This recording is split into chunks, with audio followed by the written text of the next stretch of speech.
In 2023, a neurologist at the University of Michigan watched 4 patients die with electroencephalograph leads still attached. 2 of them, in the final minutes, did something the textbook said was impossible. Their dying brains surged gamma wave activity, rising to 300 times its normal level in exactly the region linked to out-of-body experiences.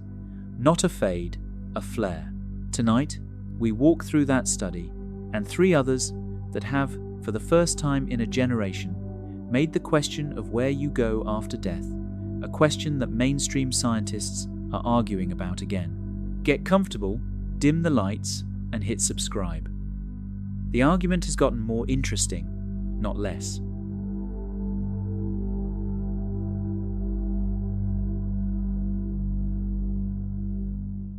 The 2 answers science gives at once.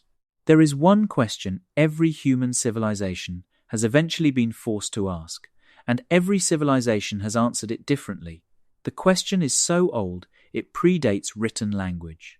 The question is where you go after death. Tonight, the question is being asked in the strictest possible voice. Not what religion says about it, not what mythology says about it, not what hope says about it, what scientists say about it. The people whose job is to measure, to model, to publish, to revise, and to occasionally admit that something they were once certain of has stopped fitting the data. The honest answer turns out to be stranger than either of the obvious ones. Stranger than a flat materialist no, and stranger than a confident spiritual yes. Science, in 2026, gives 2 answers at once, and the 2 answers are different in kind. One of those answers is finished. The atoms that briefly arrange themselves into your body, the carbon in your bones, the iron in your blood, the calcium in your teeth, the hydrogen in every cell of every tissue you carry, have a clear and well-mapped destination. We can describe where they go on a timescale of weeks, of years, of millions of years, and of billions of years. The physics is settled. There is nothing speculative about it. The other answer is not finished. The experiencing self, the awareness reading these words right now, the thing you mean when you say the word you, is the part of the question science is still arguing about. And the arguments, in the last 3 years, have begun to get more interesting, not less. The materialist consensus that has dominated neuroscience for half a century, the assumption that when the brain fails, the lights simply go out and there is no one left to notice, the dark has been quietly cracking.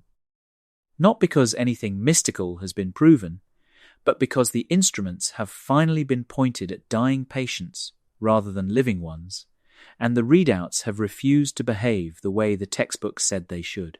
Tonight, we are going to walk through both stories slowly, in the order that makes them easiest to settle into. The story of the body first, because that one is solved. The story of the experiencing self second, because that one is not.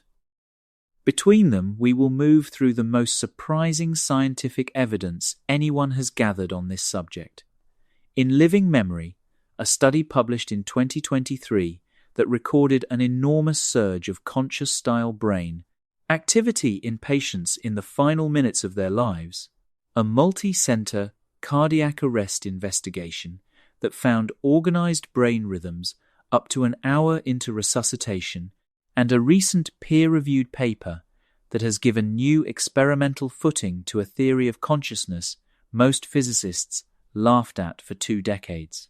You do not need to take any position on this question to follow what is coming. You do not need to believe anything. The point of tonight is not to convince you of what happens after death. The point is to walk you, gently and without exaggeration, through what the best science actually says and what it actually does not yet say in the year you are watching this. Settle in for that walk, get comfortable. Turn the lights low if they are not already low. This is the kind of question that does not work well when it is rushed. It is the kind of question that works best when you take it slowly enough that the parts of it that are settled can sit beside the parts that are not, and you can hold them both in mind at the same time. The night is long enough for both. We have time. The structure ahead is straightforward. Act 1 covers the freshest evidence, 3 pieces of work, published in the last 3 years, that have shifted the conversation more than anything else in a generation. Act 2 covers the destination of the body, told as a single, uninterrupted journey from the moment of clinical death all the way out to the universe's longest possible timescale. Act 3 covers the genuinely unsettled science of consciousness at the moment of dying, including the work that has begun to crack the materialist consensus and the careful researchers who have started saying so in public. Act 4 covers 4 serious speculative frames that take the unresolved nature of the experiencing self as their starting point: biocentrism, the pineal gland dimethyltryptamine hypothesis, the simulation argument, and the many worlds interpretation of quantum mechanics, and gives the strongest mainstream rebuttal from one of the clearest thinking physicists writing today, the last word it deserves. At the end of all of that, we will land on the honest answer. Not the comforting answer, not the bleak answer. The accurate one, which sits somewhere most viewers have not encountered before, and which the current generation of working scientists is still in the process of refining. There is one piece of evidence the rest of the video is going to return to again and again, because more than any other single study, it is the piece that destabilized the textbook account of what happens in the dying brain. The work was published in the Proceedings of the National Academy of Sciences, one of the most cited journals in science, in May of 2023. The lead researcher was a neurologist at the University of Michigan. The patients were already, by every clinical metric, beyond recovery. The electroencephalograph leads were already attached. What the researcher saw, on those readouts, was not what the textbook predicted. It was, in fact, almost the opposite of what the textbook predicted. Before we get to the body, before we get to the atoms, before we get to anything else, we have to stop and look at what those readouts showed, because the rest of the video does not make sense without it. Is less than break time equals 1s, is greater than number. Part 2. The Borjigin surge. When the dying brain catches fire. The scene is a hospital intensive care unit in the United States, sometime in the early 2020s. There are 4 patients in the study.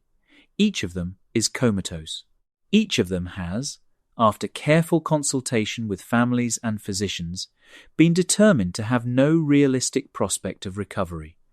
Each family has consented to the withdrawal of life support, and each patient, with that consent, has electroencephalograph leads attached so that researchers can continue to record the electrical activity of the brain after the ventilator is removed.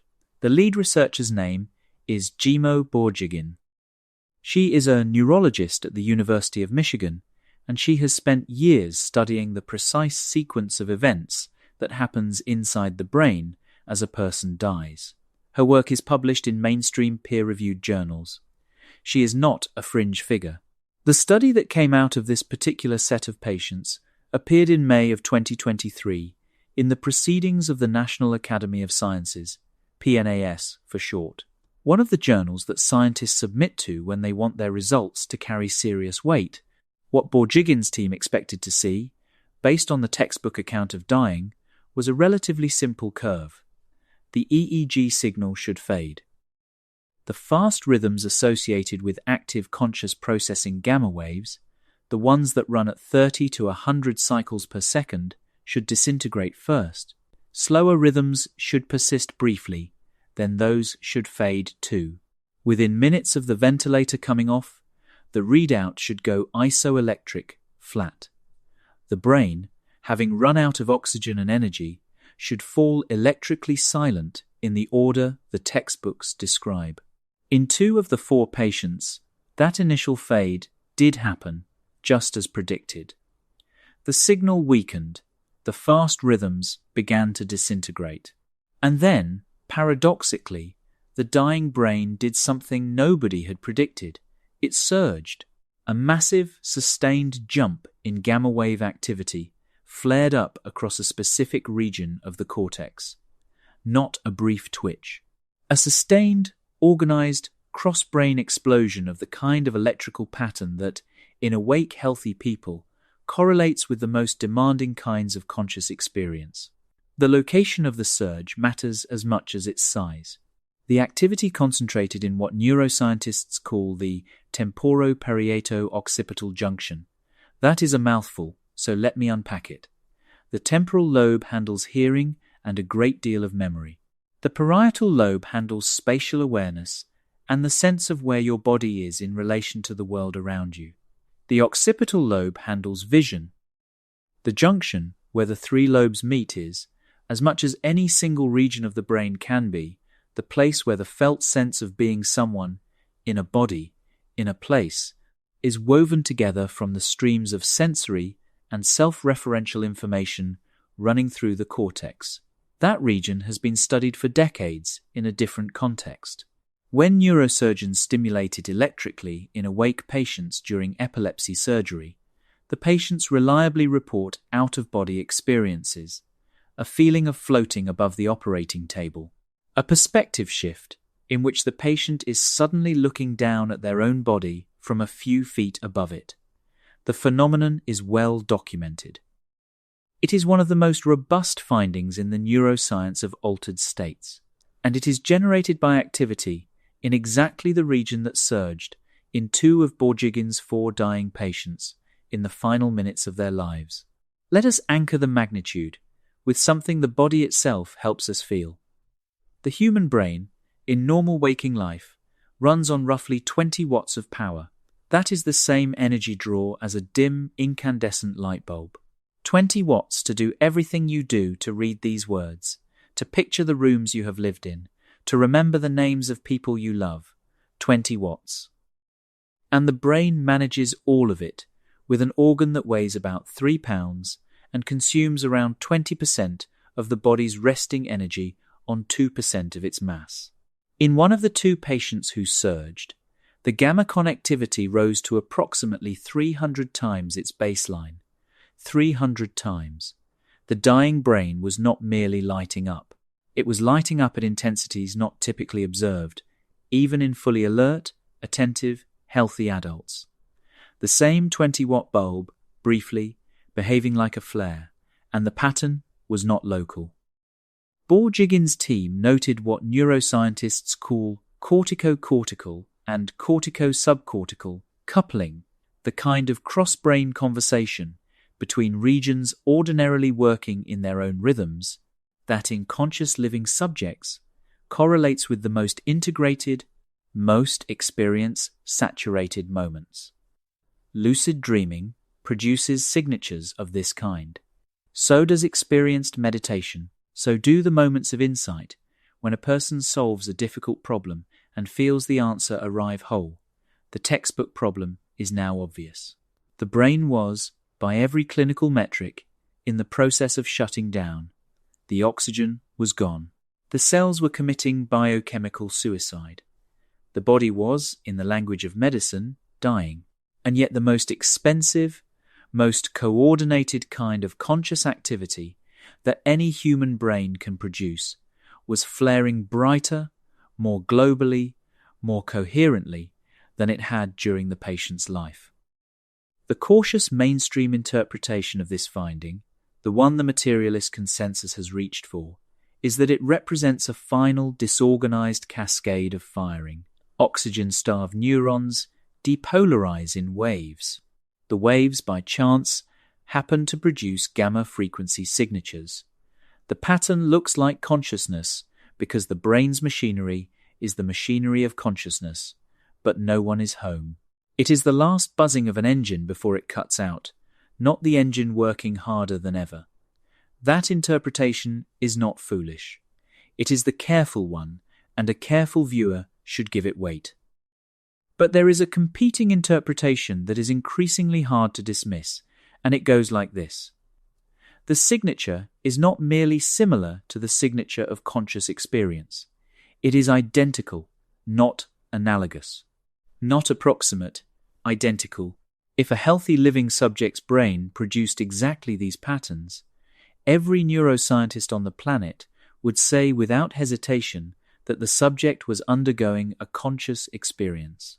The only thing that makes the dying brain a special case is the prior commitment to the assumption that a dying brain cannot, by definition, host one. The honest position is to admit that we cannot ask Borjigin's patients what they experienced. They were unconscious in the ordinary sense before the surge. They were dead by the end of it. The electrical signature is suggestive. The testimony is missing. There is, however, a different study, conducted at a much larger scale, in patients who were also clinically dead, who had no circulation, no heartbeat, and who, in a small but significant percentage of cases, lived through it and came back able to talk. That study is where the testimony shows up. That study is what the next part is about. And what those survivors describe is not a fade. It is something else entirely, and the consistency of what they describe is part of what has rattled the field. Is less than break time equals 1s, is greater than number. Part 3. Inside Aware 2. 1 hour of lucid death. Sam Parnia is one of the few credentialed researchers in the world who studies dying systematically. He is a critical care physician at NYU Langone Health in New York, where he runs a laboratory dedicated to the neuroscience of resuscitation. His work began with a study called AWARE, which stood for Awareness During Resuscitation. AWARE produced enough surprising results to justify a much larger follow-up, which Parnia's team called AWARE 2, and which ran from May of 2017 through March of 2020 across 25 hospitals in the United States and the United Kingdom. The results were published in the journal Resuscitation in 2023. The scope of the study was not modest. 567 cardiac arrest patients were enrolled. Each of them, during the cardiac arrest itself, was monitored continuously by electroencephalogram and by a sensor that measured the oxygen actually reaching the brain. This was the first time any research team had captured both signals simultaneously, at scale, during the period when patients were, by all standard clinical definitions, dead. Their cardiac muscle was not pumping, their blood was not circulating, their cortex was, on the standard EEG, flatlining. The survival math, before we get to the experiences, is sobering. Fewer than 10% of the 567 patients survived to be discharged from the hospital. About 53 of them, give or take. Of those survivors, around 28 could be interviewed in detail about whatever they recalled from the period when their cardiac muscle had stopped. Of the 28 interviewed survivors, approximately 40% reported some form of awareness, some kind of recoverable mental content from the period of cardiac arrest itself, and about 6 of them described what Parnia's team eventually classified as a recalled experience of death. I want to be careful about what those experiences contained, because the temptation, when a researcher uses a phrase like recalled experience of death, is to assume that we are about to wander into the territory of religion. We are not.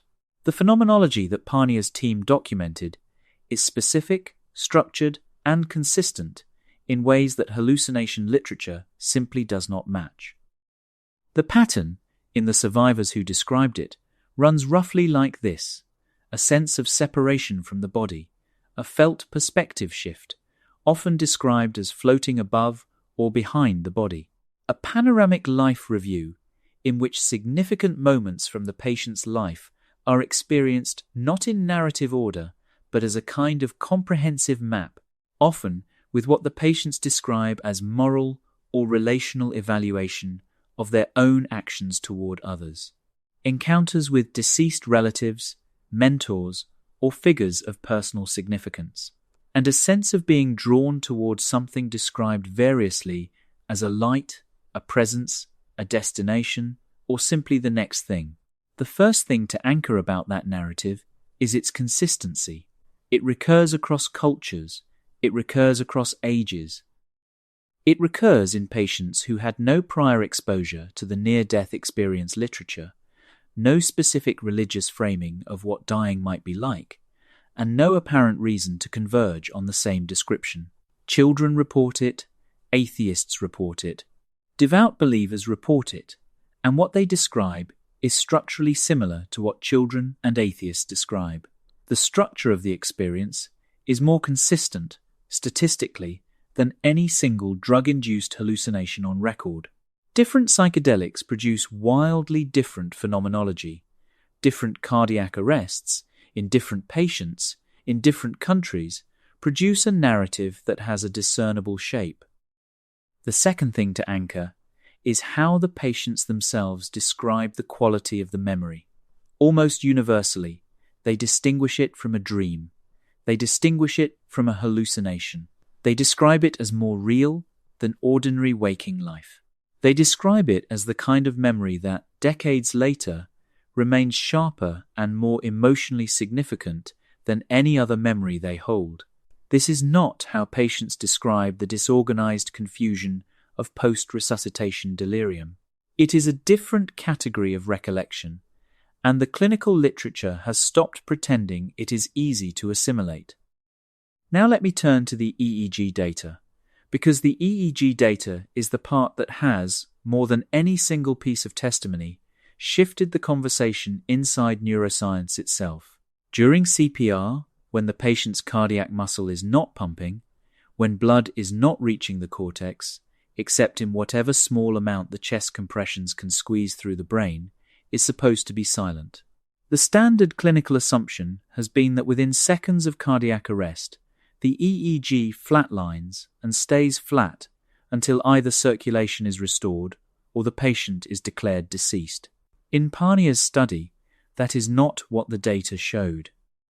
Periodically during CPR, including on multiple occasions up to a full hour into the resuscitation, the EEG produced bursts of normal-looking organized rhythms, gamma, delta, patterns that, in any other clinical setting, would be interpreted as evidence of a functioning, integrated brain. These bursts were not constant. They came and went, but they were unmistakable, and they were captured on equipment specifically designed to detect them by researchers who knew exactly what they were looking at. The interpretation of those bursts is exactly where the materialist camp and the more open camp diverge.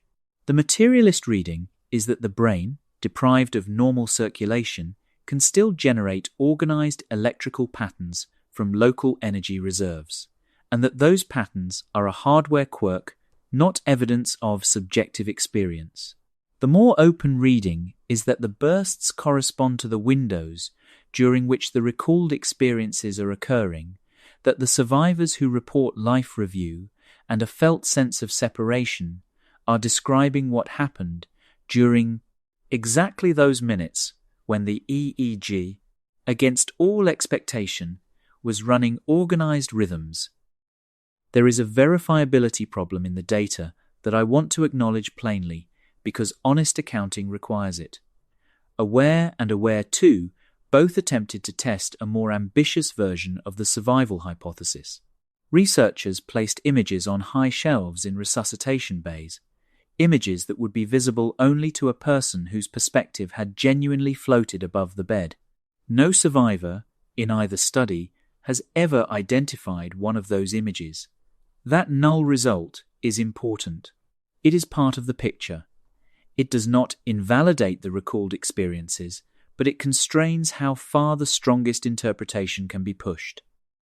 And yet, and this is the part that has not been dismissed, the structured narratives keep arriving. The EEG bursts keep showing up. The two together, in patients whose cortex should be silent and whose mind should be absent, form a pattern that the standard textbook account cannot accommodate without strain. Parnia himself, to his credit, is careful in what he claims. He does not claim that consciousness survives biological death. He claims, more narrowly, that the relationship between brain activity and conscious experience during the dying cascade is more complicated than mainstream neuroscience has been willing to admit, and that the simple textbook story "the brain shuts down, the experience ends," that is, all does not fit what his instruments are recording or what his survivors are saying. That is a careful claim. It is also a significant one, because it shifts the burden. For most of the last 50 years, the burden has been on anyone proposing that consciousness might persist in any form to produce evidence. The evidence has now begun to arrive. The materialist position remains defensible, but it has stopped being the default zero-cost option. It requires explaining the data, not just asserting that the data is misleading. Before we walk further into the unresolved territory of what the experiencing self might be doing during that dying cascade, we have to do one other thing. We have to walk slowly, deliberately, through the part of the question that science can answer, with full and unembarrassed confidence, the part about the body. Because the contrast between the completeness of that answer and the openness of the consciousness question is the whole reason the title of this video is worth 2 hours of your time.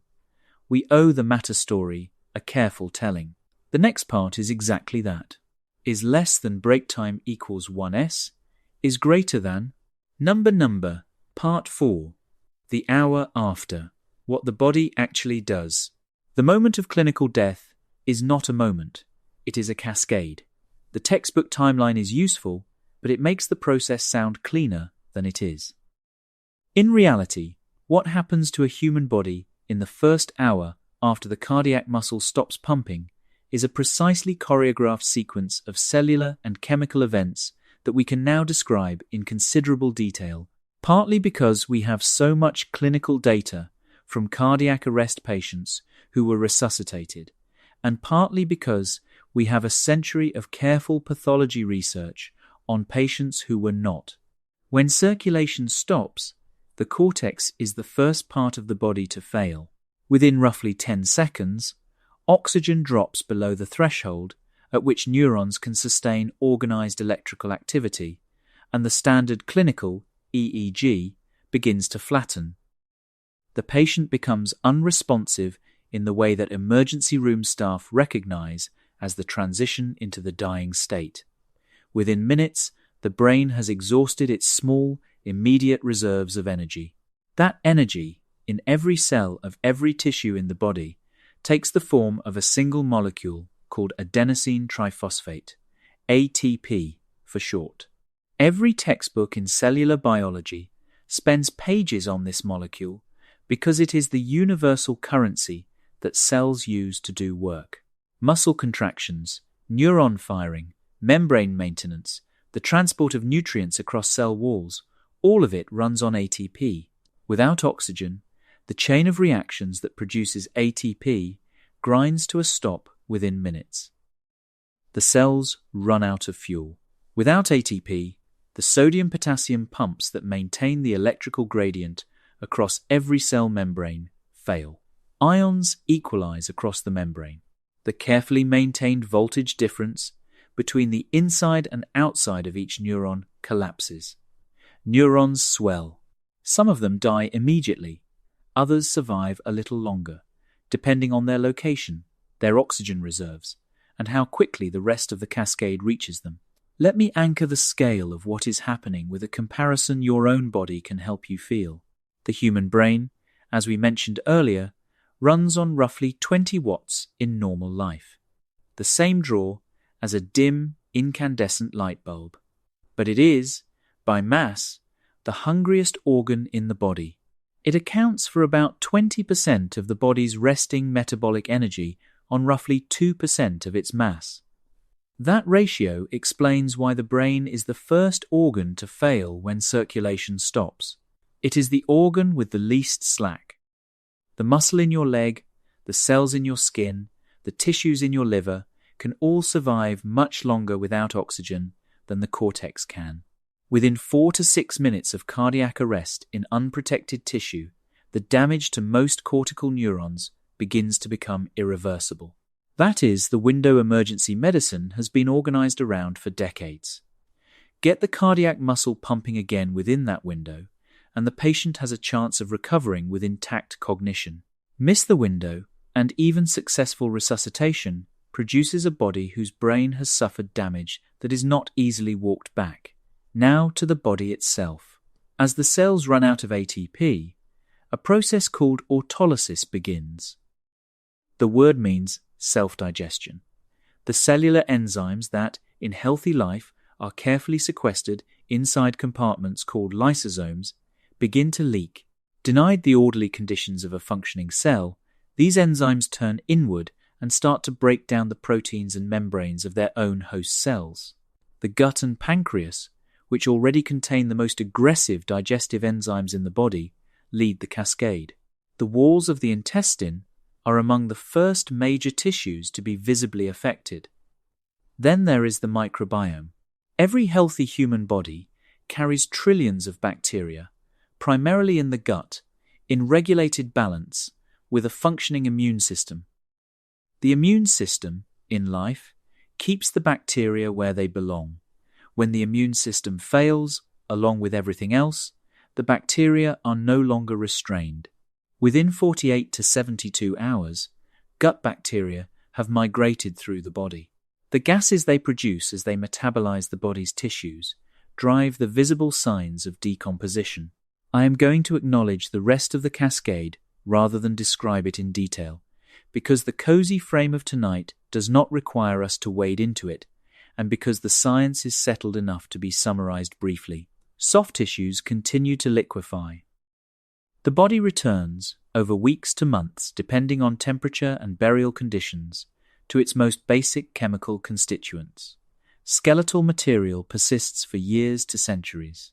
The atoms that compose the body are released, every last one of them, back to the environment.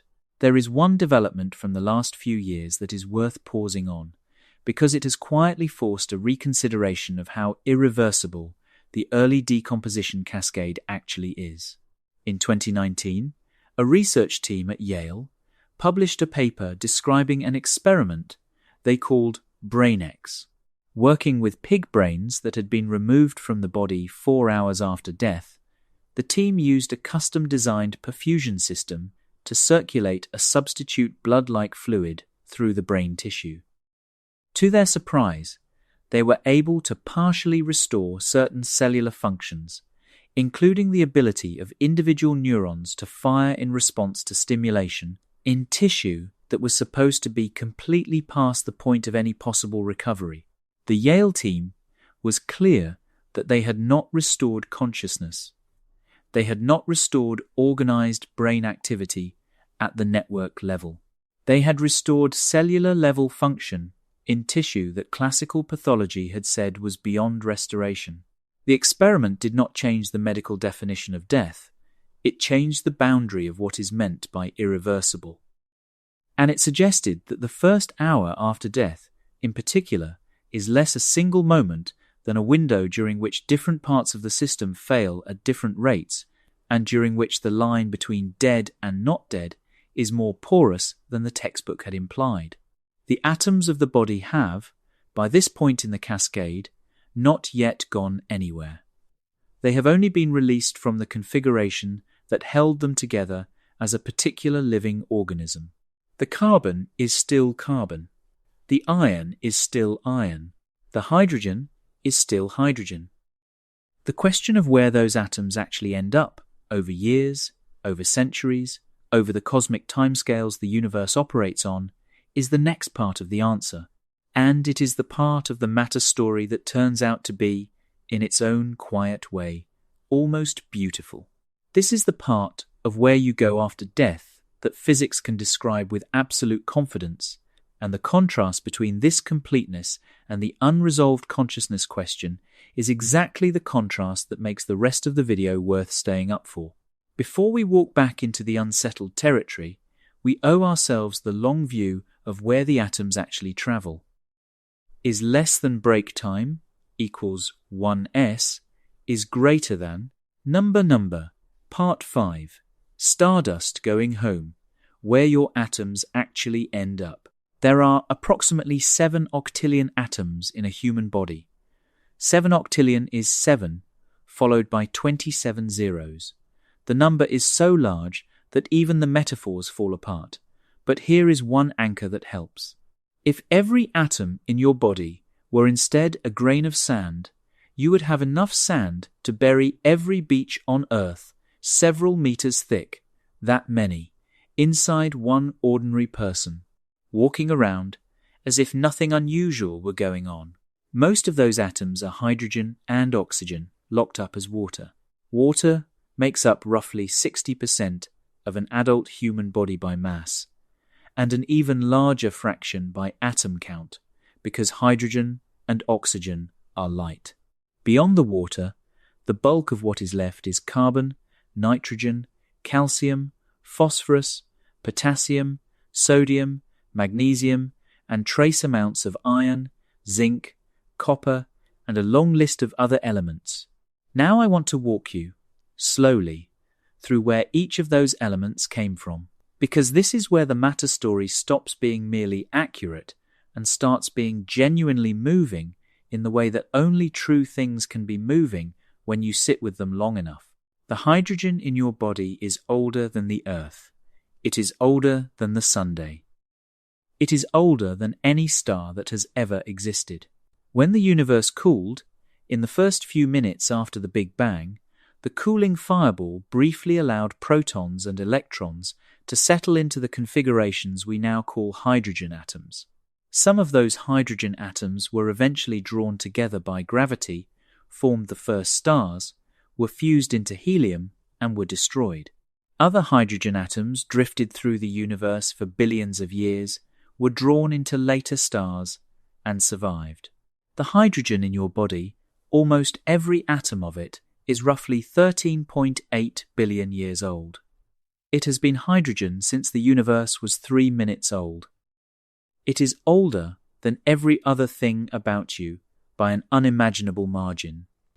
The carbon in your body, on the other hand, did not exist at the beginning of the universe. Carbon had to be manufactured. The factories that manufacture carbon are stars, specifically through a process called the triple alpha reaction, in which 3 helium nuclei fuse together inside the cores of stars that have grown hot enough to support that reaction. The triple alpha process is exquisitely sensitive.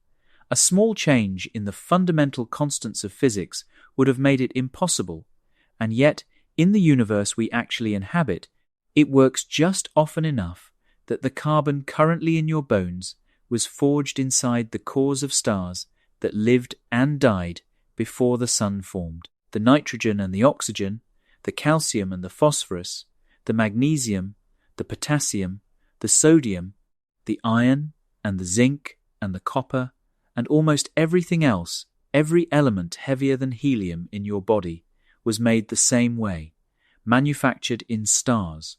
Some of it was forged in the slow, steady fusion of stellar cores over billions of years. Some of it was made in seconds, in the catastrophic shock waves of supernovae, where iron and the heavier elements are produced in conditions of pressure and temperature that nothing else in the universe can match. Let me anchor that with a piece of timing your body can almost feel. The calcium in your bones is roughly 4.5 billion years old. It has, on average, passed through at least one previous star before ending up in the Earth's crust, in the oceans, in the soil, in the food that grew from the soil, in the meals that built your skeleton over the years you have been alive. Every step of that journey is mapped. Every step of it is, in principle, traceable. The calcium that holds you upright tonight is older than the planet you are standing on. Now, where do those atoms go when you die? The process of decomposition releases the carbon back to the atmosphere as carbon dioxide. The nitrogen returns to the soil and the air.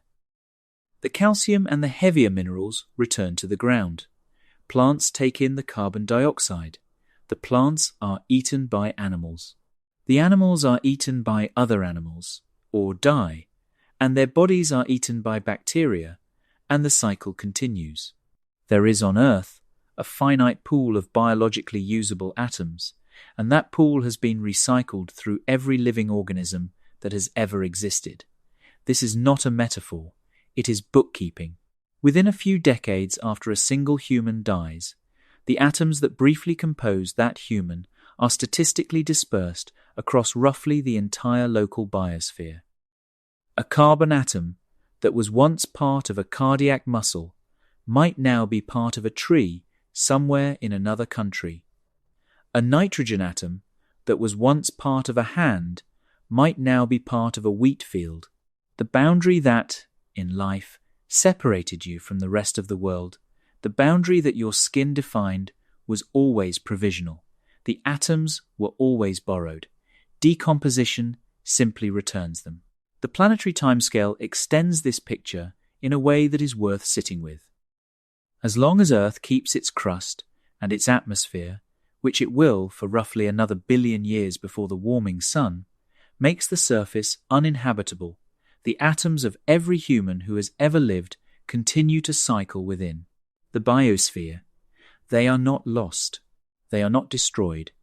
They are simply redistributed again and again through every cycle of life and death on the planet. The stellar timescale extends the picture further. In approximately 5 billion years, the Sun will exhaust the hydrogen in its core and expand into a red giant. The inner planets, almost certainly including the Earth, will be consumed. The atoms that were once arranged into every human body that has ever existed will be released into the interstellar medium, the thin gas that fills the space between stars. And then the long story begins. Tens to hundreds of millions of years later, gravitationally bound clumps of that medium will contract under their own weight into new star-forming regions. Some of the atoms will become parts of new stars. Some will be incorporated into new planets. Some, in a small but real fraction of cases, will be incorporated into new biology, on worlds we will never see, in arrangements we will never know about, repeating the trick that has now been performed at least once on this planet, where atoms briefly held themselves together long enough to ask the question of where they go. This is the materialist answer in full. Where do you go after death? In atoms. Back to soil, to atmosphere, to ocean, to rock, to other organisms, to other ecosystems, to space, to stars, to other planets, perhaps, eventually, to other life. The ledger is preserved. The configuration is not. The configuration was always temporary. There is something worth sitting with about this answer before we move on, because it is the kind of answer that, told slowly, has the same weight as a great deal of the spiritual storytelling humans have done about death over the centuries. The body is borrowed. The body is returned. Every atom in your body has, almost certainly, been part of countless other things before it was part of you, and will, with equally high probability, be part of countless other things after it is no longer part of you. This is not poetry, this is bookkeeping. The universe has kept perfect books on the atoms of every creature that has ever lived, and as far as we can tell, no atom has ever been misplaced. What the matter answer does not answer is the part of the question most people are actually asking when they ask where they go after death. The atoms are clear, the experiencing self is not. The completeness of this answer about matter is precisely what makes the unresolved nature of the consciousness answer so unsettling, and it is what makes the next part the longest possible view of where the atoms eventually settle, at the universe's outermost timescales, worth pausing on briefly before we walk back into the unresolved territory. The view from heat death is the cleanest possible verdict that physics can deliver on the question of the body. We owe it a short, careful telling, and then we return to the part of the question still being argued about: is less than break time equals 1s, is greater, number, part 6. The heat-death horizon, the universe's final verdict on matter. The universe is currently about 13.8 billion years old. That is, The figure cosmology has converged on, from multiple independent measurements, the cosmic microwave background, the expansion rate of distant galaxies, the ages of the oldest known stars. The number is robust. We are roughly 14 billion years into the history of everything.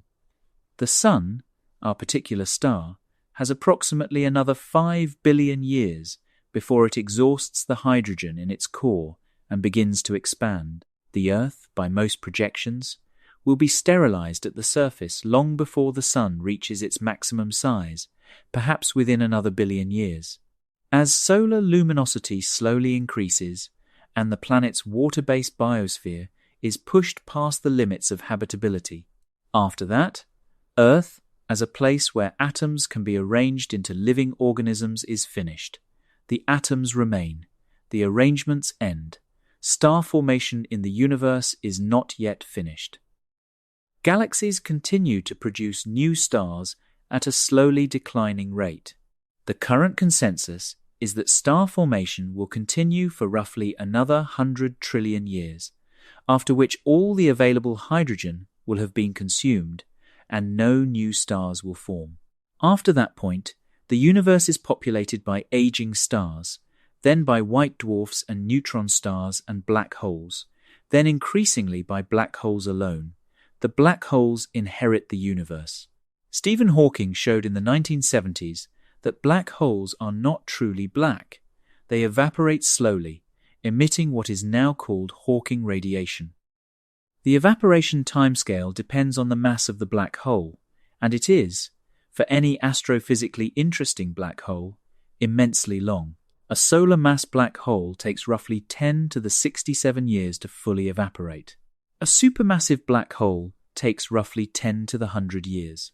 I want to anchor those numbers because they are so far beyond ordinary human experience that they slide past the brain unless we pause.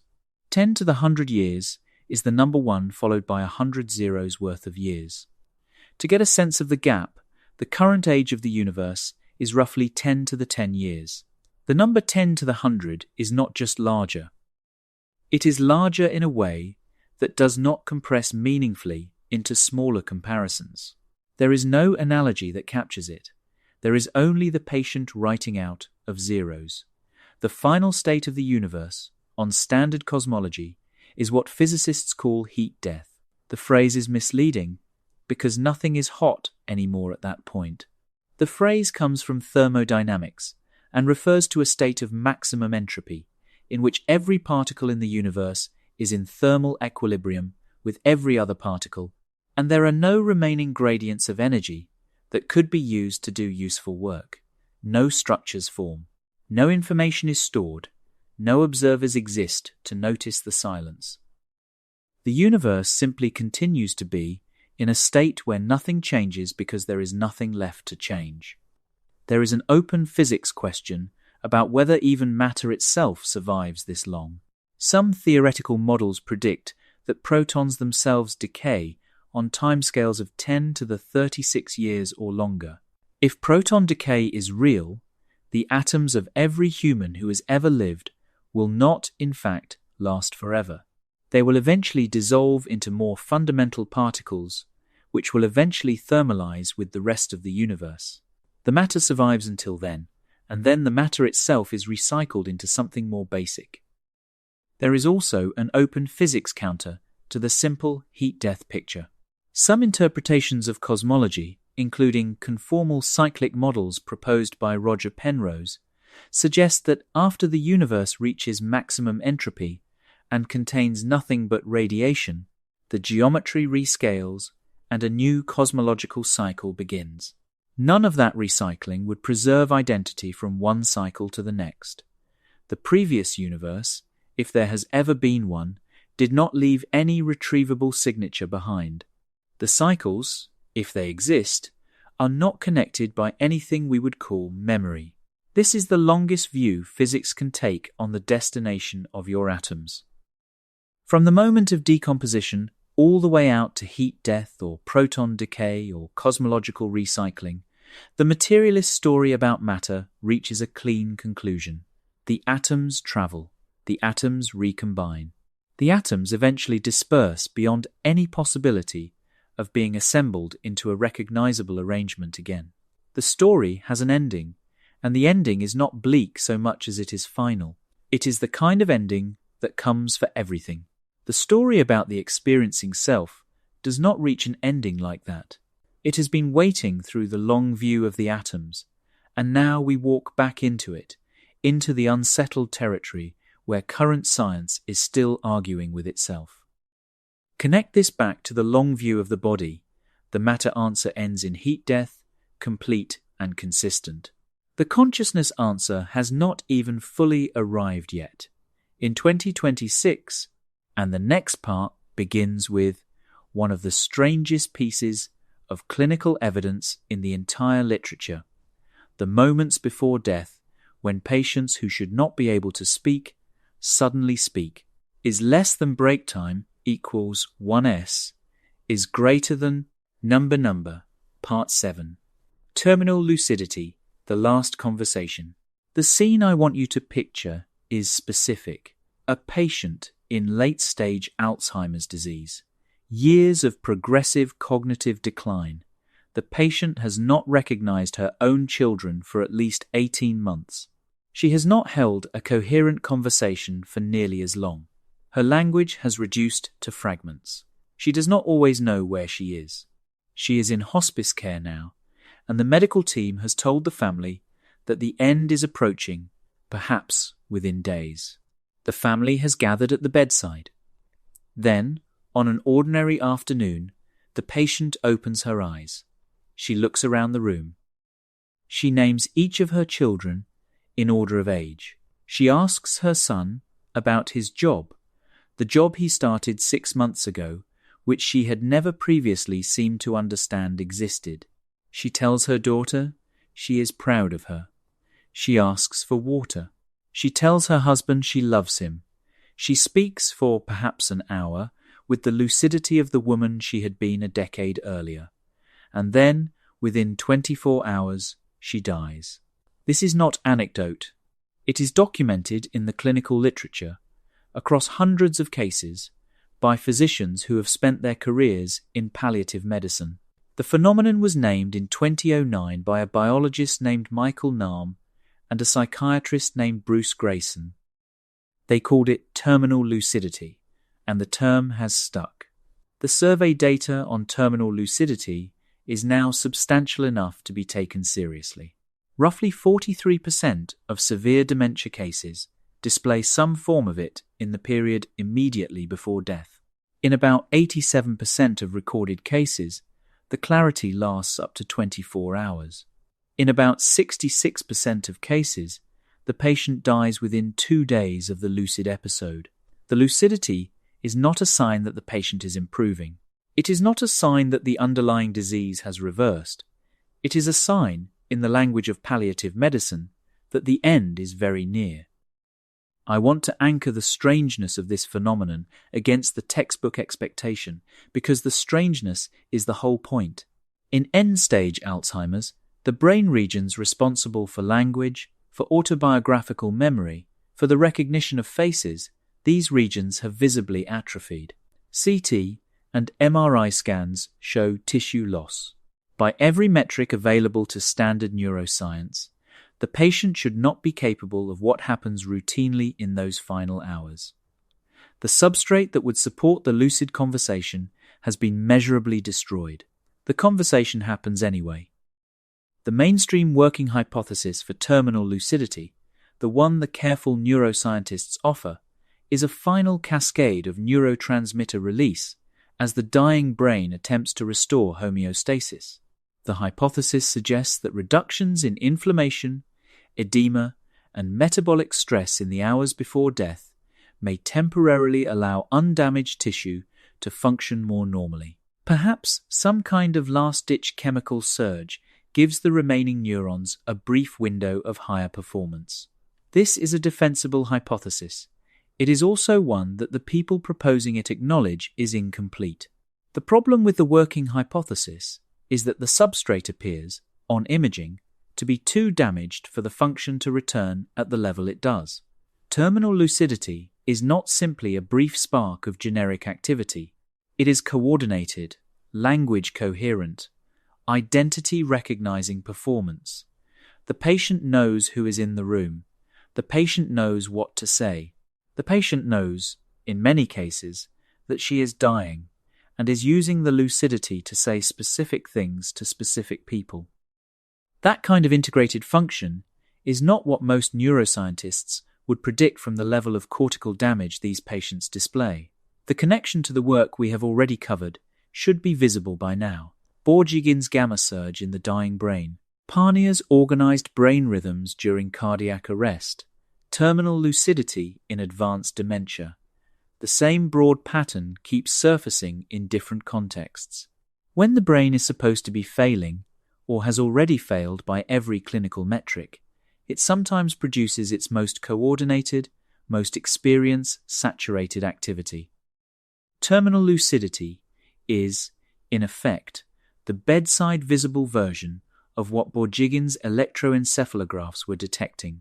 Bruce Grayson, the psychiatrist who coined the term, is careful in how he frames what terminal lucidity does and does not prove. He does not claim it is evidence of an afterlife. He does not claim it is evidence that consciousness survives biological death. He claims, more narrowly, that it is evidence that the relationship between observable brain damage and conscious capacity is more layered than the standard textbook model allows.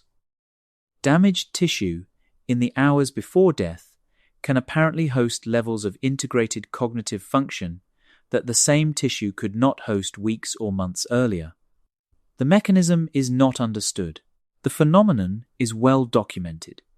There is a piece of family testimony that recurs in the literature on terminal lucidity, and it is worth pausing on. Families consistently report that the lucidity is not just cognitive recovery, it is recognition. The patient knows who is there. The patient knows what to say. The patient seems, in many cases, to know that she is dying. The phenomenology is specific and consistent across cases, in much the same way that the recalled experiences of death, documented in Parnia's study, are specific and consistent across cardiac arrest survivors. Different patients in different contexts converge on similar phenomenological reports, and the convergence is part of what has made the literature impossible to ignore. The philosophical implication of terminal lucidity is something I want to walk through carefully, because the implication is significant and the careful framing matters. If the substrate is observably damaged and the function returns, one of two things must be true.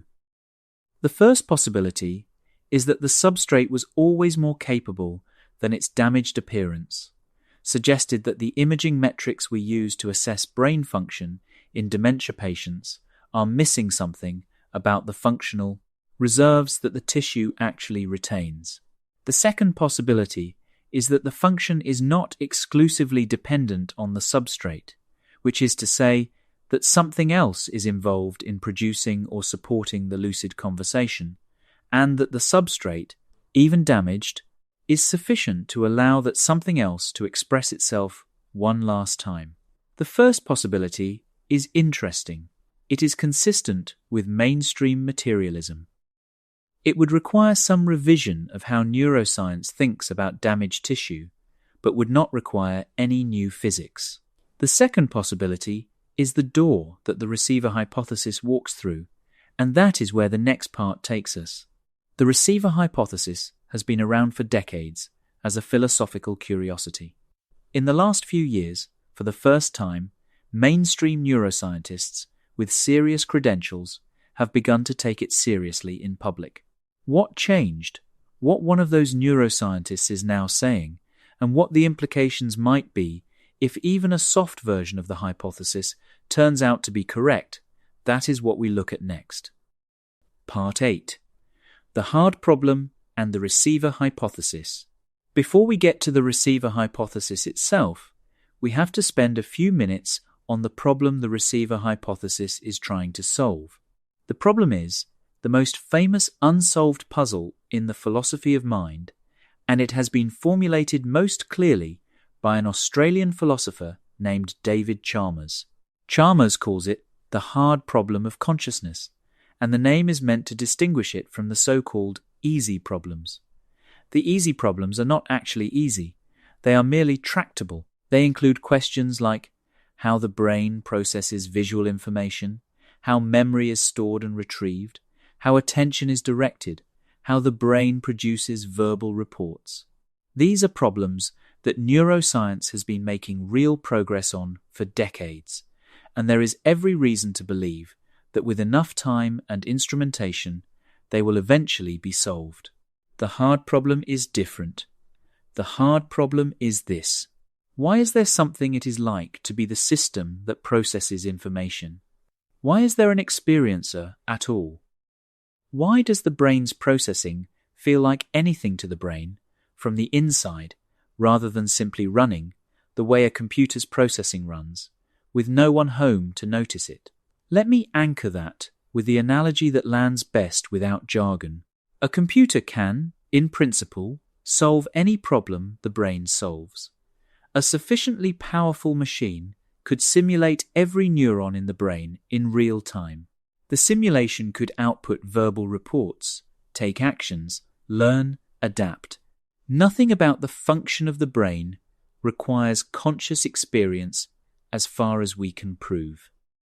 A working brain that produced exactly the same outputs without there being anyone inside to notice them is logically possible, and we have no agreed-upon test that would distinguish it from a conscious brain.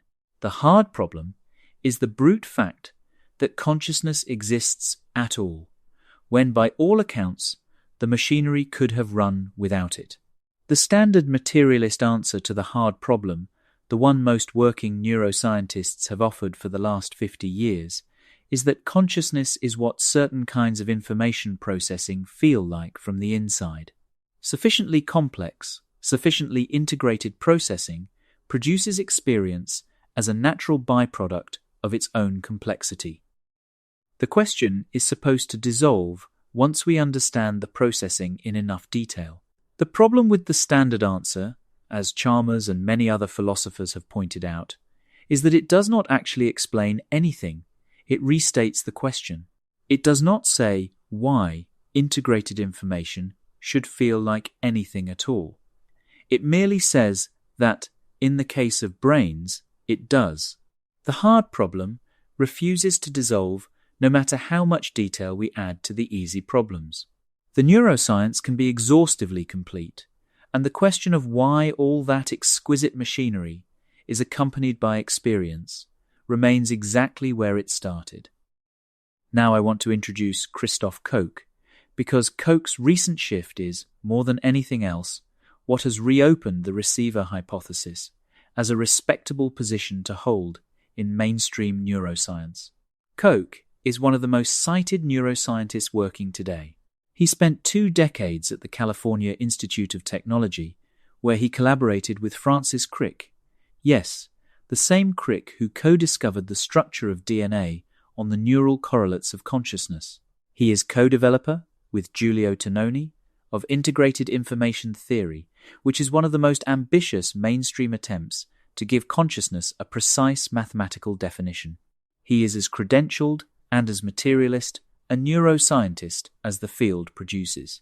In the last few years, Koch has begun, carefully, to acknowledge in public that the hard problem may not be solvable from within standard materialism. In interviews, in his most recent writing, and in a Science Daily piece in April of 2026, Koch has raised the possibility that current neuroscience may be missing something fundamental, and that the experiences documented in the dying brain literature, terminal lucidity, the gamma surge, the recalled experiences of death, may force a reconsideration of where consciousness comes from. He has not abandoned neuroscience. He has not converted to anything. He has done something more interesting.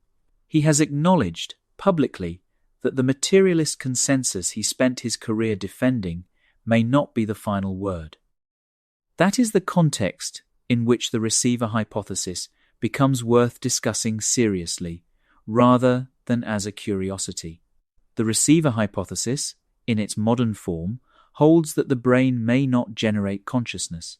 The brain may, instead, filter, mediate, or focus a more fundamental field of awareness.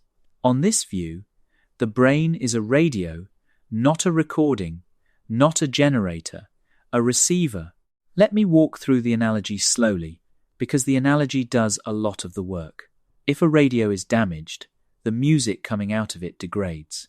Smash the radio entirely, and the music stops emerging from that particular radio. But it does not follow, from those observations, that the music was generated by the radio. The music, if we are doing physics rather than philosophy, was being broadcast from a transmitter somewhere far away.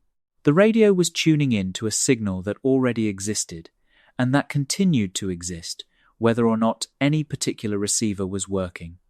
A broken radio does not mean broken music. It means broken reception. Now, apply the analogy to consciousness. On the receiver hypothesis, consciousness is something like a field, or a signal, or a more fundamental aspect of reality itself, and individual brains are receivers that tune into it and shape it into the particular form that produces a particular person's experience. When the brain is fully intact, the reception is clear, and the experiencing self is unified and continuous. When the brain is damaged by stroke, by dementia, by the failures of dying, the reception degrades, the experiencing self becomes fragmented, and eventually, when the brain stops, the reception stops. But the underlying field, on this view, does not stop. It was always there. The brain was simply one of countless points at which it could express itself. The appeal of the receiver hypothesis for the phenomena we have been discussing should be clear by now. The dying gamma surge becomes a final, briefly amplified, tuning the receiver, pulling in the signal with all its remaining strength as the apparatus fails. The recalled experiences of death, documented in Aware 2, become moments when the filtering of the receiver relaxes and the underlying field is experienced in a form less mediated than ordinary waking consciousness. Terminal lucidity becomes a flicker of clean reception in a partly broken instrument. The whole pattern, which is so strange under standard materialism, becomes consistent under the receiver frame. There is a cost to the receiver hypothesis, and honesty requires saying it plainly. The hypothesis is not currently testable in any obvious way. There is no experiment we know how to design that would distinguish a receiver brain from a generator brain. The hypothesis is, at the moment, a philosophical redescription of the data, not a competing scientific model with its own predictions. That matters. The fact that the receiver frame fits the data better, intuitively, does not by itself make it correct. There is also a serious objection from the materialist camp, and the strongest version of it comes from Sean Carroll. Carroll's argument applies directly. If consciousness is a non-local field that interacts with the brain, then there must be a force by which it interacts. Particle physics has now measured every force relevant to ordinary matter at ordinary energies, gravity, electromagnetism, the strong nuclear force, the weak nuclear force. The standard model accounts for every particle and every interaction at the scales that matter for biology. No additional force has been detected, despite enormous experimental efforts. If a consciousness field exists, the field must interact with neurons through some physical mechanism, and that mechanism would have shown up in our particle physics experiments by now. It has not. Carroll concludes, with some force, that there is no receiver, only a generator, and when the generator fails, the music stops because there was no music apart from the generator. The careful counter to Carroll's argument is not a denial of the physics. It is an observation about scale. The interaction need not be a new force outside the standard model. It could be the integration itself, operating through quantum effects already known to exist, but not yet incorporated into mainstream models of brain function. Roger Penrose's Orch-OR theory offers exactly that kind of specific mechanism, quantum effects in microtubules inside neurons that lives entirely within known physics and yet may behave differently than purely classical neuroscience predicts. The receiver hypothesis, in its quantum-informed version, does not require a new force. It requires a re-evaluation of which existing physical processes are doing the work. That re-evaluation is what we look at next. The microtubules in your neurons, what Penrose and Hameroff have been proposing about them since the 1990s, and the experimental work from 2025, that has, for the first time, given the theory measurable footing. That is the part of the picture where physics, neuroscience, and the unresolved question of consciousness all converge. Because if the theory is right, the moment of biological death is not as biochemically tidy as the textbook said, and what happens to the quantum information inside a dying neuron may turn out to be the most consequential question in the entire investigation. Is less than break time equals 1s is greater than number, part 9, quantum death, Orch-OR, microtubules, and the information that may not vanish. Roger Penrose is one of the most distinguished mathematical physicists alive. He shared the Nobel Prize in 2020 for his work on black holes and the singularity theorems. He collaborated with Stephen Hawking on some of the most influential mathematical results in cosmology. He is, by any normal measure, a senior member of the physics establishment. He is also the author, with the anesthesiologist Stuart Hameroff, of one of the most controversial theories of consciousness in the modern literature. Hameroff is the other half of the team, and his path to the theory is worth pausing on. Hameroff is an anesthesiologist. He has spent his career putting patients under for surgery. The drugs he works with, inhalational anesthetics like sevoflurane, isoflurane, desflurane, have a clinical property that has long puzzled the field. They reliably and reversibly switch off consciousness. A patient walks in, the drug is administered, the patient is gone, not asleep, not dreaming, simply not present, and when the drug is withdrawn, the patient returns. The mechanism by which this works is not, despite decades of study, fully understood. Hameroff noticed something specific. The anesthetics seem to bind to a particular substructure inside neurons' protein lattices called microtubules, which form the structural skeleton of every cell in the body, including every neuron in the brain. He proposed, decades ago, that whatever consciousness is, microtubules are involved in producing or sustaining it. The drugs work by disrupting what the microtubules are doing. Pull the drug, the disruption ends, the patient returns. Penrose came at the same question from the other end. He had been working on a mathematical puzzle about quantum mechanics, specifically about how the wave function, which represents the quantum state of a system, transitions from a superposition of possibilities into a single definite outcome. Penrose proposed that this transition, which he calls objective reduction, is not random, but is instead triggered by quantum gravity effects at very small scales. He thought the brain might be making use of this process. He needed a physical structure inside neurons where quantum coherence could be sustained long enough for objective reduction to occur. Hameroff had a candidate.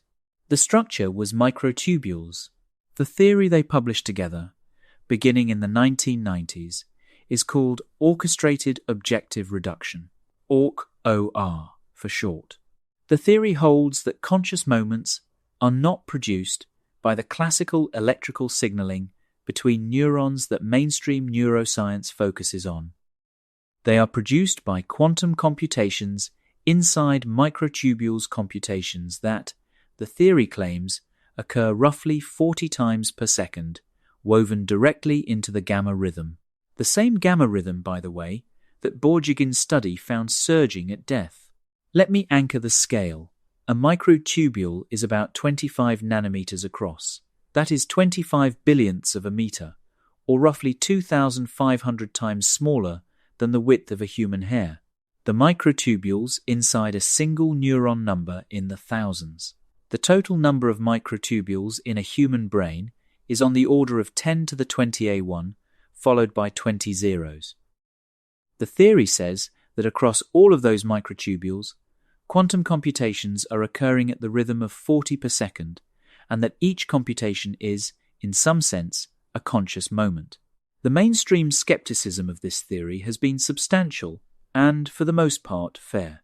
For decades, the consensus has been that the brain is too warm, too wet, and too noisy for quantum coherence to persist long enough to do useful computation.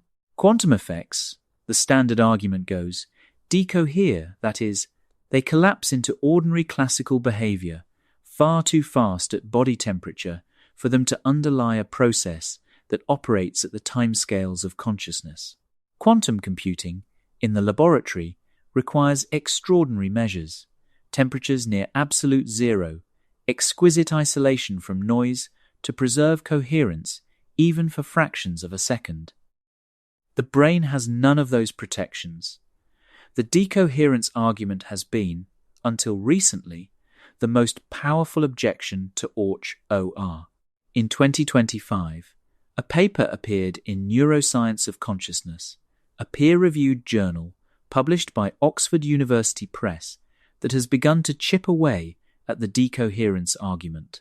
The paper presents experimental evidence that inhalational anesthetics, the drugs Hameroff has worked with for 40 years, bind specifically to microtubules in a way that is consistent with disrupting quantum coherence rather than disrupting classical signaling. The implication is significant. The most clinically reliable consciousness switch in modern medicine, the anesthetic that puts patients under for surgery, appears on the experimental evidence to act on the exact substrate Orch-OR predicts, and to do so in the way Orch-OR predicts. I want to be clear about what this finding does and does not establish. It does not prove the theory. It removes one of the strongest objections to it. The objection that the brain is too noisy for quantum effects to matter at the relevant scales is now under genuine empirical pressure. The microtubule substrate behaves under the influence of the drugs that reliably switch off consciousness in ways that look more quantum than classical. That is a serious finding. The full theory remains controversial. The mechanism is now harder to dismiss out of hand. Now I want to walk you through Hameroff's most controversial speculation, presented clearly as speculation. If conscious moments are quantum computations inside microtubules, the information processed in those computations has to go somewhere when the cells die.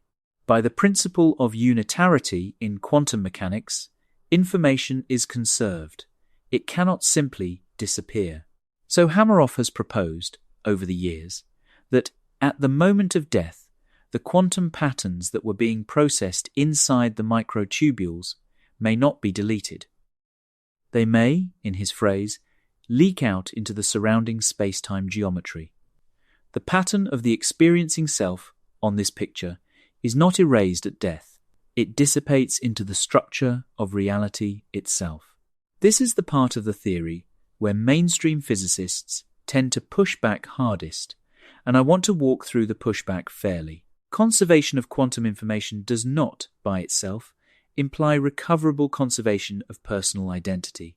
The information in a burning book is also conserved. In principle, the radiation emitted as the book burns carries, in some scrambled form, the full content of the pages. But no one would say that the book has survived its burning. The pattern has dispersed beyond any practical possibility of reconstruction. The information is preserved. The reader is not. The same objection applies to Hameroff's leak. The quantum information that constituted a particular experiencing self may indeed dissipate into space-time geometry. That dissipation is not the same as continuation. The pattern can spread without being retained as a coherent self. The conservation theorem promises that the information is somewhere. It does not promise that the information is readable, accessible, or organized as the person it once was. Sean Carroll's specific objection, which we mentioned in the previous part, applies here too. Even if microtubule quantum coherence is real, even if Hameroff's leak occurs, the consciousness pattern that dissipates is not a person. It is heat, a scrambled trace, information without addresses. The principle of conservation does not promise readability. Let me bring this back to the central thread, because the thread is what holds the script together. What the data actually supports as of 2026 is the weaker, more defensible claim that the classical model of the brain was missing something, that quantum-scale activity has measurable consequences in the substrate of consciousness, and that the moment of biological death is not as biochemically tidy as the textbook had it. The stronger claim, that something recognizably you survives, the dissolution of the body, remains an open question with the strongest scientific case it has ever had and the strongest scientific objection it has ever had, both alive at the same time. Neither side has won. The argument is more interesting now than it was a decade ago, and the next decade is likely to make it more interesting still. There are 4 other speculative frames in 2026 that take this unresolved nature of the experiencing self as their starting point. Each frame proposes a different mechanism by which the question of where you go after death might have an answer that is neither flat materialism nor traditional religion. Each frame is taken seriously by at least one credentialed researcher. Each frame has known weaknesses, and one of them has been argued for, surprisingly, by physicists rather than philosophers. The next part takes each one in turn and finishes with the strongest single mainstream objection that any of them can be made to face. Settle in for it. The territory is, by now, the most contested in modern science of the mind, and it is worth walking slowly. Is less than break time equals 1s is greater than number, part 10. Biocentrism, DMT, simulation, and the many worlds door. We are going to walk through 4 speculative frames in this part, and then we are going to face the strongest mainstream rebuttal to all 4. I want to be clear at the start about what kind of material this is. None of the 4 frames is currently mainstream science. Each is taken seriously by at least one credentialed researcher. Each gets a fair hearing here. The mainstream rebuttal, from Sean Carroll, gets the last word in this part, because honest accounting requires it. The 4 frames, in order, are biocentrism, the pineal gland dimethyltryptamine hypothesis, the simulation argument, and the many worlds interpretation of quantum mechanics, taken literally enough to imply something about the death of an observer. The first frame is biocentrism. The principal exponent is Robert Lanza, who is by professional credential a stem cell biologist at the front rank of regenerative medicine. His scientific work on stem cells is solid and well-cited. His writing on consciousness operates outside the field where he earned his reputation, and the wider scientific community has been divided about it. Biocentrism argues, at its core, that consciousness is not produced by the universe, but is in some fundamental sense the substrate from which space, time, and matter emerge. The traditional materialist picture says the universe came first, then physics happened for billions of years, then chemistry happened, then biology happened, then eventually conscious organisms emerged as a late accident of evolution. Biocentrism inverts the picture. It says that without conscious observation, the universe does not have the determinate structure that physics describes. The wave function never collapses into a particular outcome until something observes it. Therefore, observation must be foundational, not derivative. The strongest version of the biocentric argument leans on the measurement problem in quantum mechanics, which has been an unsolved puzzle for nearly a century. In standard quantum mechanics, A particle in superposition has no definite position until a measurement is made. The act of measurement collapses the wave function into a single outcome. The question of what counts as a measurement, whether it requires a conscious observer or just any physical interaction, has never been fully settled. Lanza takes the unsettled nature of the measurement problem as an opening. If conscious observation is structurally necessary to fix the universe's properties, then consciousness cannot be a late emerging accident. It must be foundational. The implication for death on biocentrism is significant. If consciousness is fundamental, then biological death is the cessation of one localized perspective, not the end of consciousness itself. Lanza explicitly invokes the many worlds interpretation. Awareness, in his picture, threads through branches of the wave function where the body did not die. The book sells well. The physics establishment is largely unconvinced. Several physicists have noted publicly that Lanza's writings read more like philosophy than physics, and that the mathematical apparatus required to make his proposals into a real scientific theory has not been provided. Lanza himself has acknowledged that the theory lacks a fully developed mathematical foundation. I want to flag the cost of taking biocentrism seriously. The theory invokes quantum mechanics, but does not work in standard quantum mechanics. It invokes many worlds, but does not derive from many worlds. It is, at the moment, a philosophical position dressed in scientific language. That is not necessarily wrong. It is not currently testable. The frame remains alive at the edges of mainstream physics, and it remains a working framework for one credentialed scientist, but it does not have the kind of empirical or mathematical support that, say, Orch-OR has begun to assemble. The second frame is the pineal gland dimethyltryptamine hypothesis.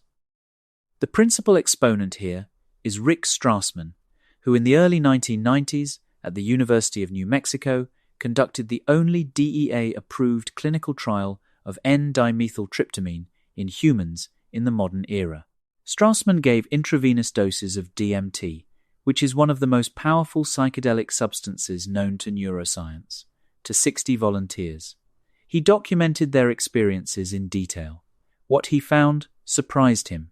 The phenomenology his volunteers reported was nearly indistinguishable from the recalled experiences of death, later documented in Aware 2, Separation from the Body. A panoramic life review. Encounters with entities, figures described by the volunteers as intelligent, non-human, sometimes benevolent, sometimes deeply other. Moral or relational evaluation of the volunteer's life and choices. The sense of moving towards something. The structural elements of the near-death narrative were all present, produced reliably by a single chemical compound administered in controlled conditions. Strassman's working hypothesis, which he developed over years of clinical observation, is that the pineal gland, a small structure roughly in the geometric center of the brain, may release endogenous DMT in the moments before death. The hypothesis is unusual because the pineal gland has a long and somewhat strange history in human thought about the soul. The French philosopher René Descartes proposed in the 17th century that the pineal gland was the seat of the soul, the specific anatomical structure where the immaterial mind interacted with the material body. Hindu traditions associate the same location with the seventh chakra, the so-called third eye. Strassman's hypothesis, framed in modern neurochemistry, would be that this anatomical structure produces, at the moment of death, a flood of one of the most powerful endogenous psychedelics the brain is capable of generating. The caveat here is significant and worth stating plainly. DMT has been detected in mammalian brain tissue. The chemical exists in the brain in small amounts. But no one has yet measured a flood of DMT during human dying. The hypothesis is alive at the level of mechanism. The direct evidence is missing. Mainstream pharmacology is generally skeptical, though the hypothesis has not been definitively refuted either. The third frame is the simulation argument. The principal exponent here is the philosopher Nick Bostrom, who in 2003 published a paper titled "Are You Living in a Computer Simulation?" The paper made a careful trilemma argument.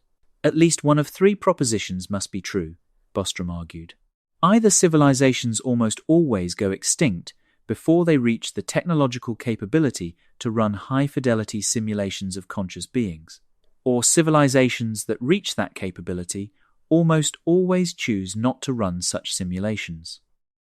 Or the number of simulated conscious beings far exceeds the number of unsimulated ones, in which case any randomly chosen conscious observer, including the observer, reading this is statistically more likely to be inside a simulation than outside one.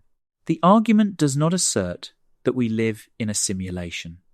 It asserts that we cannot, given the assumptions, rule it out. The conclusion has been controversial. Several working physicists have taken it seriously. Several have dismissed it. The argument's strength is that it does not require any new physics. Its weakness is that it cannot be falsified from inside the simulation, which is exactly what we would expect if the argument were correct, but which also makes the proposal more philosophical than scientific. The implication for death, if simulation theory is taken seriously, follows from substrate independence, the assumption that consciousness can be implemented on any physical system that runs the right computational structure. If consciousness in a simulation is real consciousness, then death within the simulation is the end of an avatar's session within that particular run of the program. The underlying instance of consciousness, the substrate on which the simulation is being executed, persists. Whether that persistence corresponds to anything we would recognize as the continuation of the dying person depends entirely on the design choices of the simulators, which we cannot know about from inside the simulation. The frame allows for, but does not require, something like an afterlife in the form of data archiving, reconfiguration, transfer, or merging. None of that is testable. The argument's strength is that it requires no new physics, and its weakness is that it can never be falsified. The fourth frame is the many worlds interpretation of quantum mechanics, taken literally enough to imply something about the death of an observer. Hugh Everett proposed the interpretation in 1957 as a graduate student at Princeton. The interpretation holds that the wave function never collapses. Instead, every quantum measurement causes reality itself to branch, with every possible outcome occurring in some branch. The interpretation is no longer fringe in physics. A substantial fraction of working physicists give many worlds serious weight, and some of the most respected names in the field, David Deutsch among them, have advocated for it explicitly. If many worlds is literally true, an interesting first-person implication follows for the moment of death. From the perspective of a particular observer, the experiencing self cannot encounter a branch in which it does not exist. The branches in which the patient dies are not, from the patient's own first-person perspective, possible final destinations because the observer is no longer present to occupy them. The branches in which the patient survives, however improbable, are the only branches the observer can subjectively continue into. This is called quantum immortality, and the inference has been seriously debated in the philosophy of physics literature. I want to anchor the existential weight of this. Quantum immortality is not a comforting result. It does not promise that the same self continues with the same identity or memories or context.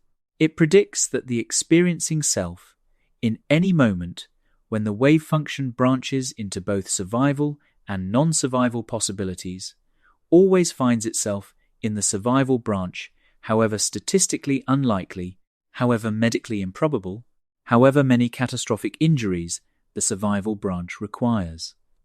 The implications for the long subjective tale of consciousness, for aging, for accident, are unsettling rather than reassuring.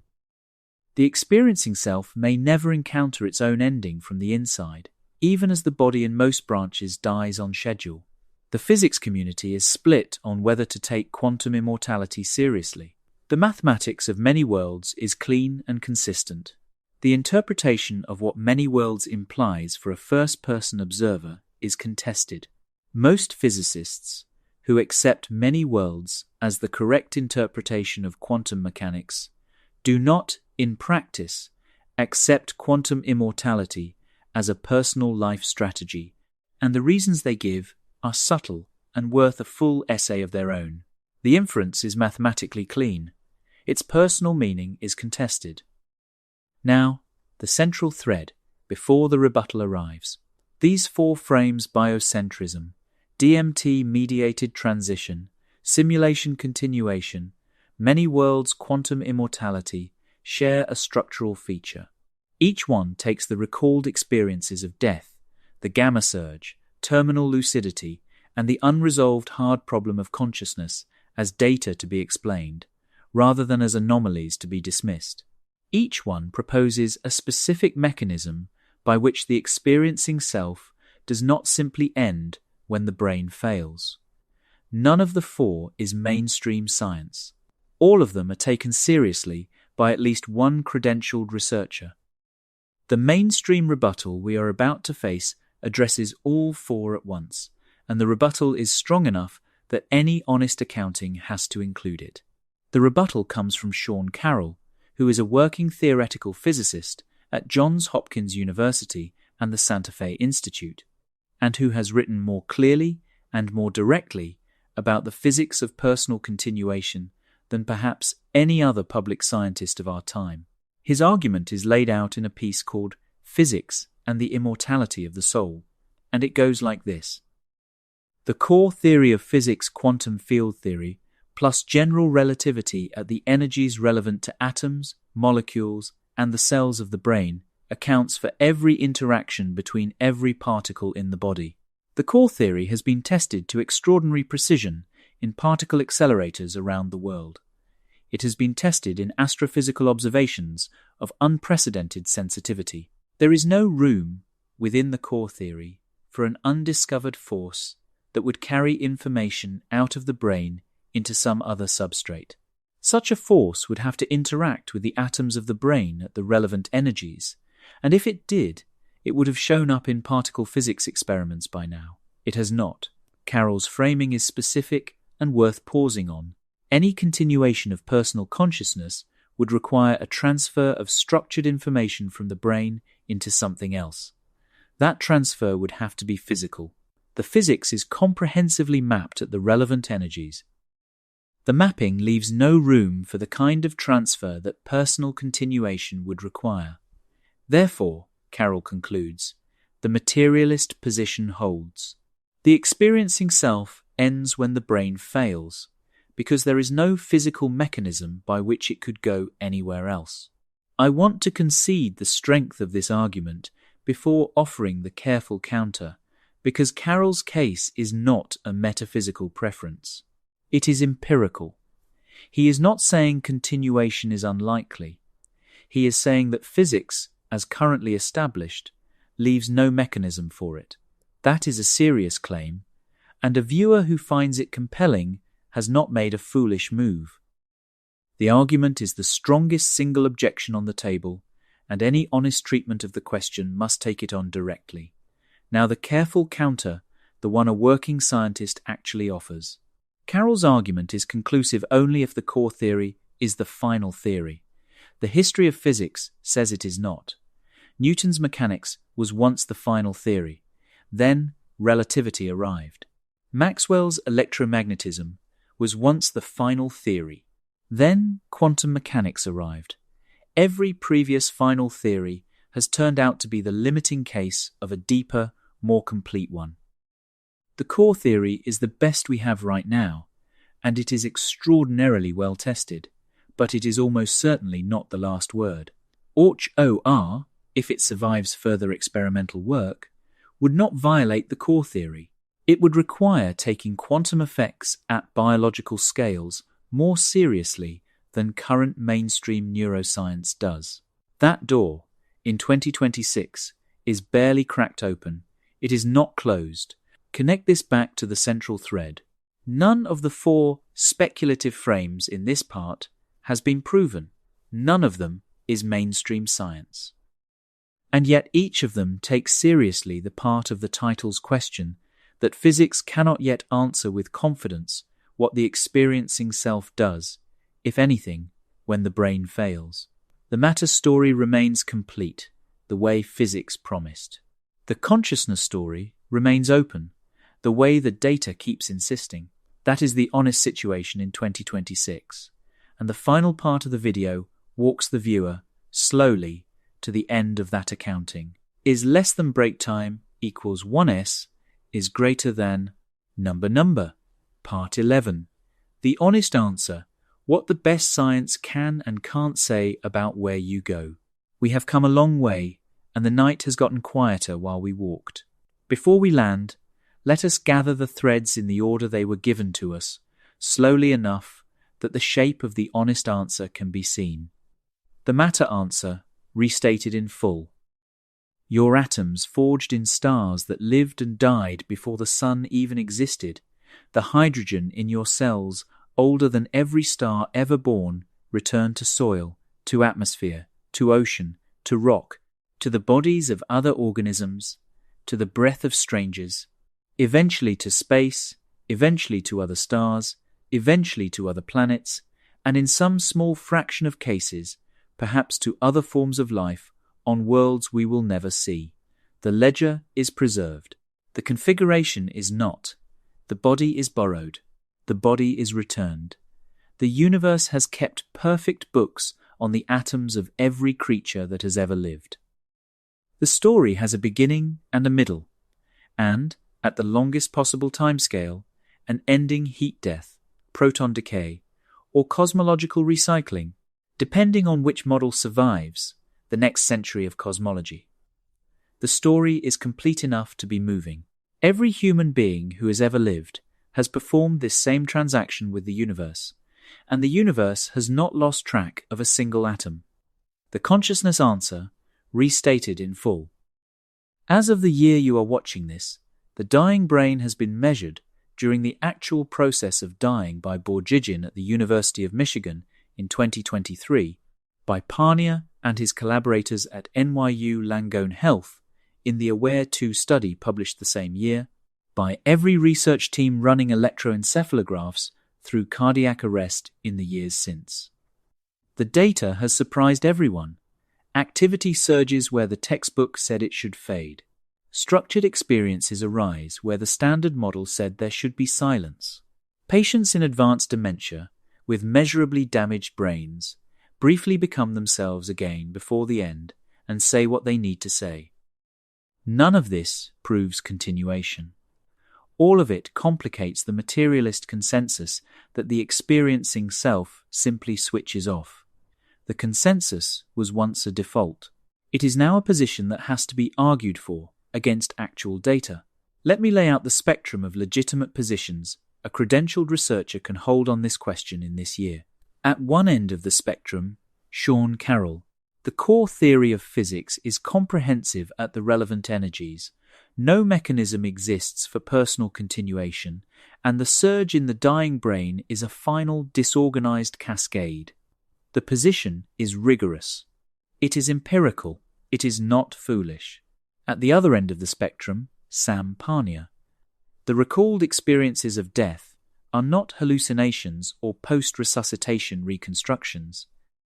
They are evidence that consciousness can persist, in some form, into the dying process much longer than mainstream neuroscience has admitted. The position is also rigorous. It is also empirical. It is also not foolish. And between them, occupying the middle ground, Christoph Koch. The hard problem of consciousness may not be solvable from within standard materialism. The data from the dying brain literature has begun to push neuroscience toward acknowledging that consciousness may be a more fundamental feature of reality than current theory treats it as. Koch does not endorse continuation. He no longer dismisses the question, He is, in 2026, doing what any honest scientist does when the data begins to refuse to fit the model.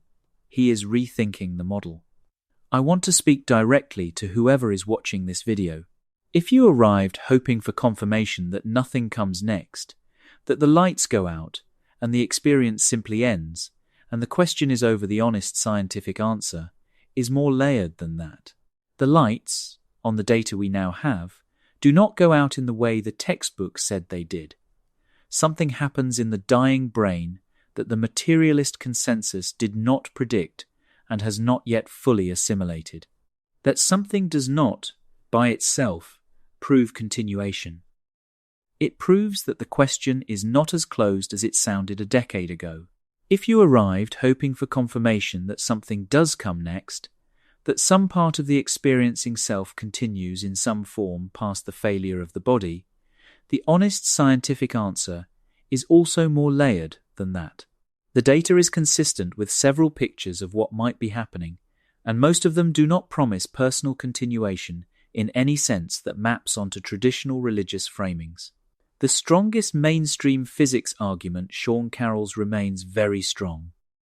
The most ambitious version of the survival hypothesis, in which a recognizable you persists with memory and identity intact, has no clean evidence in its favor. The weaker version, in which the dying experience is more conscious and more extended than mainstream neuroscience admitted, does have evidence. The two are different claims, and a careful viewer should keep them separate. Neither hope is forbidden by current science. Neither hope is endorsed by it. Let me land the cosmic frame, because it is the frame that, in the end, gives the whole question its scale. The universe, on every measurement made of it, operates by rules far stranger than human intuition suggests. Quantum mechanics is true. Space-time is curved. Black holes evaporate over timescales no human will ever live to see. The vacuum has structure. Consciousness exists at all, and no one knows why. Asking where the experiencing self goes after death is not a religious question disguised as a scientific one. It is a scientific question that the current generation of instruments and experiments has begun, for the first time, to interrogate directly. The interrogation is incomplete. The data has surprised us. The argument continues. The timeline ahead is, in its own way, worth feeling. The next decade is likely to refine the aware-style cardiac arrest studies into investigations with much larger sample sizes and much more precise instrumentation. Electroencephalograph technology is improving. Functional imaging during dying, technically extraordinarily difficult, is becoming more feasible. The Orch-OR microtubule work, if it survives further replication, will sharpen the quantum theory of consciousness into something with predictions specific enough to be tested. The hard problem of consciousness will remain hard. The empirical data around it will get better. The argument will continue, and it will continue with more information rather than less. I want to close on the existential beat the title of this video asked for, told plainly.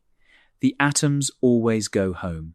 That part of the answer is settled, and the long view of it from the hydrogen in your blood, older than every star ever born, to the calcium in your bones, older than the planet you stand on, returning, after the brief arrangement that has been you, to soil and air and water, and eventually to other stars and other arrangements we will never see, is, by itself, one of the most quietly beautiful answers any human civilization has ever assembled.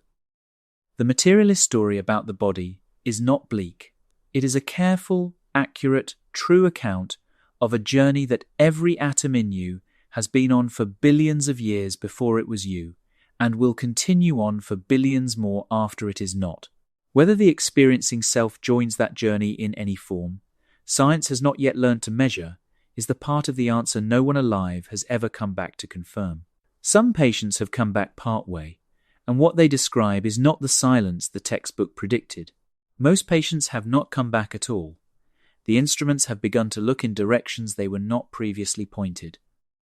The argument among the researchers who run those instruments has gotten more interesting, not less. And the strangest possibility is not that the materialist consensus is wrong, but that the universe operates on rules far more layered than anyone, including the most credentialed scientists working in this field, has yet been able to write down. That is the honest answer to where you go after death, according to scientists, in the year you are watching this. The atoms have a destination. The experiencing self has a question. The question is real. The question is open. And the only experiment in human history that every single viewer of this video will eventually run is the experiment that will, one way or another, contribute one more data point to the argument. Whatever you experience, no one else will hear about it from you. The argument continues without your report. The universe keeps its books, atom by atom, regardless. And the night, for now, is still here. The argument can wait until morning. So can the answer.